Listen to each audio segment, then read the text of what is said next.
फिर दूसरा जो स्ट्रेटेजी था सेल्स मास्टरी, तो इसके अंदर हमने 8 पॉइंट्स कवर किए थे। मॉड्यूलरिटी, तो बेसिकली किसी भी प्रोस्पेक्ट को देखते ही कुछ समय के अंदर ही आपको उसको आइडेंटिफाई करना चाहिए कि भाई वो प्रोस्पेक्ट किस तरीके का है। वो ज़्यादा इन्फॉर्मेशन मांगेगा या इन्फॉर्मेशन देने के बाद बोलेगा कि मुझे टाइम चाहिए, मैं खुद रिसर्च करूंगा।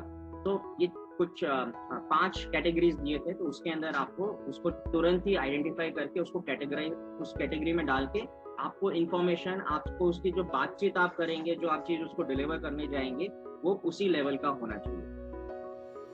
फिर आपको अपने स्क्रिप्ट्स लिखने चाहिए, और स्क्रिप्ट्स हमेशा आपको तैयार रहने चाहिए। ऐसा नहीं है कि भी जब आप बात कर रहे हैं तब आप दिमाग में सोचे कि भी मैं इसको क्या बोलूं।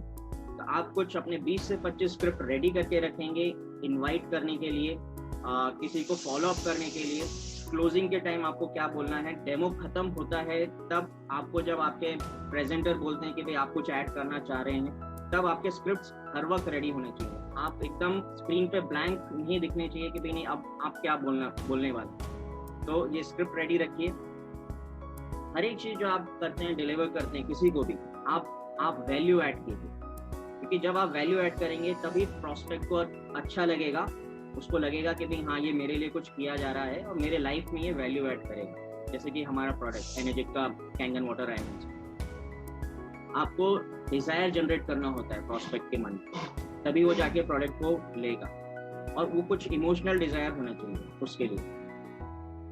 ऑब्जेक्शन आपको हैंडल करना चाहिए। ऑब्जेक्शन के भी कैटेगरीज 4 कैटेगरीज में डिवाइड किए थे, तो तुरंत उस ऑब्जेक्शन को उस कैटेगरी में आप डिवाइड कीजिए जब भी कोई प्रोस्पेक्ट आपको बोलता है, कुछ भी ऑब्जेक्शन रेज करता है, क्योंकि आपके उसके बाद जो स्क्रिप्ट्स होते हैं वो उसी तरीके के होते हैं। फिर है क्लोज द सेल, और ये बहुत ही इंपॉर्टेंट है क्योंकि सब कुछ हमने कर लिया लेकिन हम क्लोज ही नहीं कर पा रहे हैं, तो फिर वो सेल ही नहीं हुआ बेसिकली, तो सारा एफर्ट वेस्ट चले जाता है।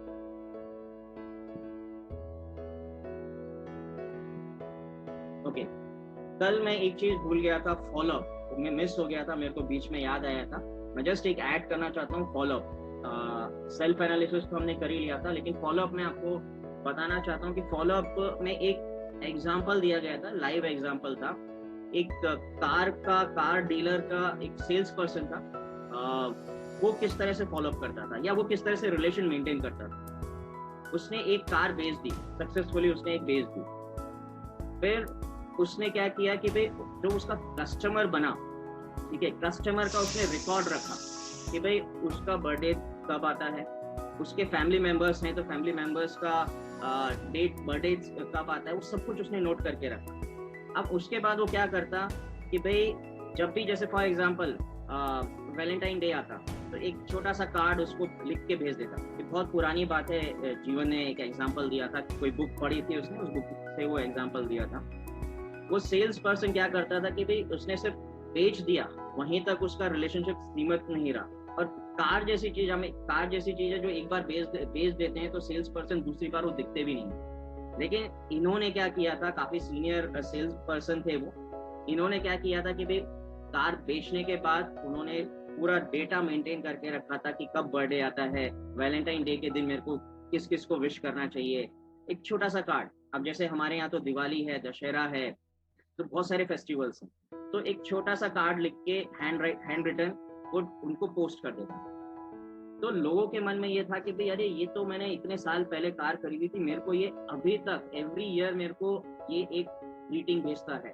तो कस्टमर को बस दिमाग में ये था कि भाई हाँ, अगर कार खरीदनी है या किसी को रेफर करने का है तो ये बंदा, उसके दिमाग में ये रहेगा कि हाँ ये सेल्स पर्सन को ही कांटेक्ट कर। इस बंदे ने महीने में यूएस के अंदर उस टाइम जो सेल होता था कार का, एक डीलर जो होता था उसका कुछ महीने में कुछ ऑन एन एवरेज 3 या 4 कार ही सेल हो पाती थी। लेकिन इस बंदे की अकेले उस डीलरशिप जहाँ पे वो जॉब कर रहा था, वहां पे वो 10 सेल महीने का करता था। तो शुरू में नहीं कर पाता था, लेकिन जैसे ही उसने एक सेल जैसे उसकी होते गई, कार बिकते गई, तो वो रिलेशन मेंटेन करते गया। तो आप जस्ट इमेजिन करिए कि भाई आपको भी सुबह उठ के कोई मैसेज भेजे, गुड मॉर्निंग का मैसेज भेजे, गुड विशेस भेजे, या दिवाली होली में आपको विश करे, तो आपके दिमाग में एटलीस्ट वो रहेगा कि हाँ ये बंदा है जो विश करता है। चाहे शायद आप पढ़े भी नहीं, आजकल मोबाइल पे मैसेज आते हैं, शायद आप पढ़े भी नहीं, लेकिन आपको ये जरूर रहेगा अरे ये बंदा बहुत परेशान करता है मैसेज करके। तो वो एक दिमाग में आपके रहेगा ना, तो वो भी बहुत एक अच्छी चीज़ है कि आपको याद करेगा कि भी हाँ, आपने एनर्जिक मशीन